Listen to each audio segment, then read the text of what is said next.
हम सभी ठगी पीड़ित जितने भी कंपनी से हैं, सहारा व सहारा जैसे जितने भी चिट फंड कंपनी से जितने भी हम लोग ठगी पीड़ित निवेशक हैं, भगवान से उम्मीद करेंगे, ऊपर वाला से यही उम्मीद करेंगे कि आज यानी कि 2025 का शुरुआत है और 2025 में हम लोग का जीत होगा और सरकार हम लोग के सामने झुकेगा। यही ऊपर वाला से हम लोग उम्मीद करेंगे और 100% भरोसा करेंगे कि सरकार हम लोग के साथ सामने झुकेगा, क्योंकि सारा कारनामा जो है सरकार का है, सारा उम्मीद और भरोसा सरकार पे ऊपर है, क्योंकि सरकार ही सर्वश्रेय है और जितने भी कंपनी का पैसा फंसा हुआ है वो सब सरकार के हाथ में है। दूसरा कोई कुछ नहीं कर सकता। सुप्रीम कोर्ट या जो भी कोर्ट कचहरी जितना भी है वो भी सरकार के देखरेख में ही चलता है। मतलब सुप्रीम कोर्ट अमित शाह जी जाके अगर बोला सुप्रीम कोर्ट में हमको पोर्टल बनवाना है तो वो बन गया, लेकिन अगर निवेशक जाके या और कोई जाके सुप्रीम कोर्ट में जाके कुछ अर्जी लगाता है तो उसका रिट याचिका दायर किया हुआ 1 साल से ऊपर हो गया, उसका अभी तक नहीं लिया है, लेकिन अमित शाह जी का 2 महीने में हो जाता है। तो सरकार जो चाहती है वही होती है। 2014 से सरकार अपने मन से पूरा मनमानी कर रही है, लेकिन अब सरकार 2025 में मनमानी नहीं कर पाएगा। अब सरकार बहुत दिन से मनमानी कर रही है। अब उम्मीद करेंगे, ऊपर वाला से यही उम्मीद करेंगे और सरकार को भी बता दें कि अब आपका मनमानी नहीं चलेगा। अब आपको सभी सहारा व सहारा जैसे चिट फंड कंपनी के निवेशकों को भुगतान करना ही पड़ेगा। और पूरा अपडेट, पूरा जानकारी आपको मदन लाल आज़ाद जी से सुनाने जा रहे हैं, जो निवेशकों का भुगतान करना शुरू भी कर दिया है। कौन कौन से चिट फंड कंपनी का भुगतान शुरू कर दिया है, आइए हम आपको मदन लाल आज़ाद जी से सुनाते हैं।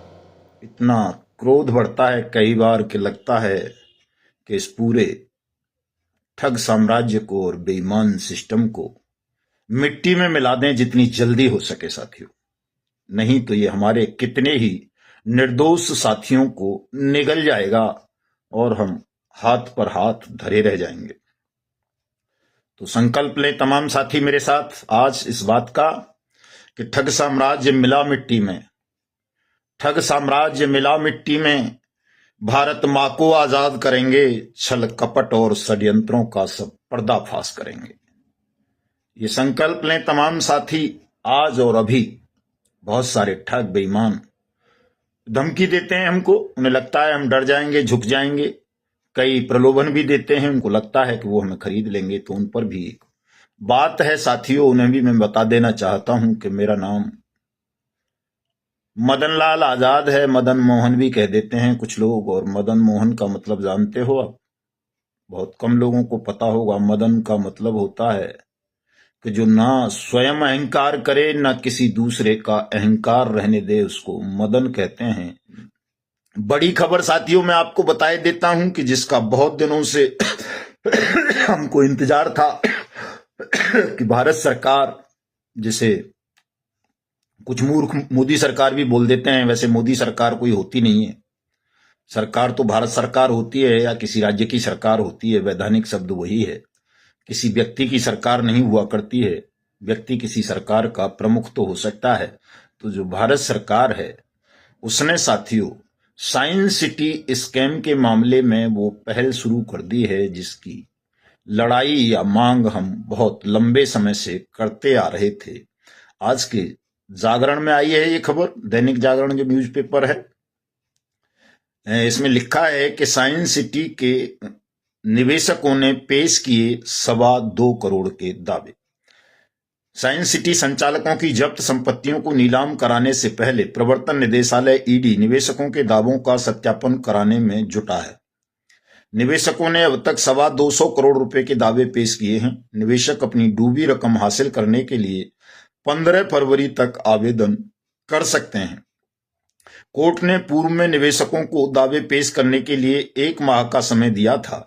ईडी अधिकारियों के अनुसार कुछ निवेशकों ने कोर्ट में अर्जी देकर दावे पेश करने के लिए और समय दिए जाने की मांग की थी। कोर्ट ने 2 माह का समय बढ़ा दिया है और अब तक लगभग 1800 निवेशक अपने दावे प्रस्तुत कर चुके हैं और ईडी विभिन्न बैंकों के माध्यम से 600 से अधिक दावों का सत्यापन कर चुका है। ईडी साइंस सिटी संचालकों व उनके सहयोगियों की लगभग 264 करोड़ रुपए की संपत्ति जब्त कर चुका है।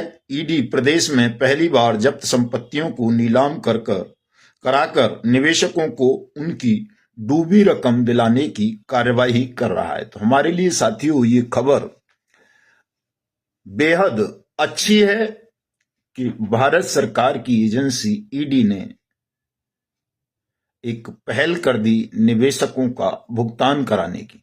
अभी तक तो भारत सरकार किसी का कोई पैसा वापस ही नहीं कर रही थी। वो बट्स एक्ट 2019 के अंतर्गत किसी के दावे भी एक्सेप्ट नहीं कर रही थी।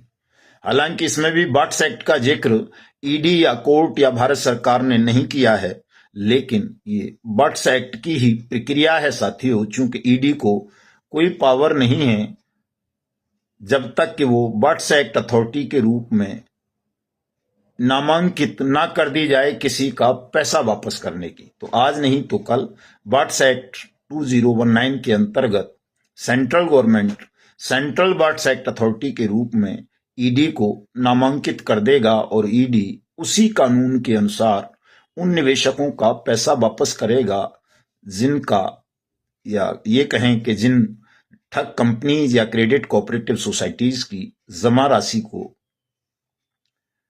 ईडी ने जब्त किया हुआ है।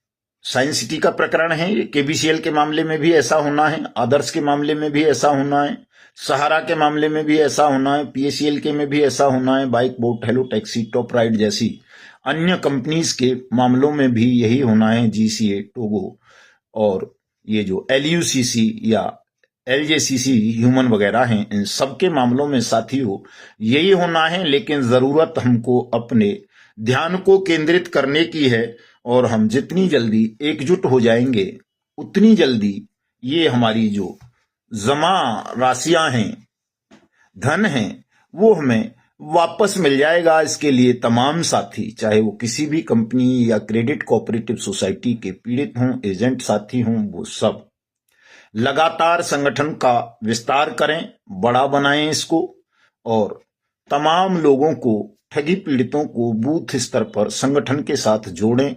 बट्स एक्ट 2019 का प्रचार प्रसार करें, निवेशकों को बताएं कि भारत सरकार ने, हमारी संसद ने ये कानून बनाकर आपकी जमा राशि का 2 से 3 गुना पैसा वापस करने का वचन दिया है, वो भी 180 दिन में।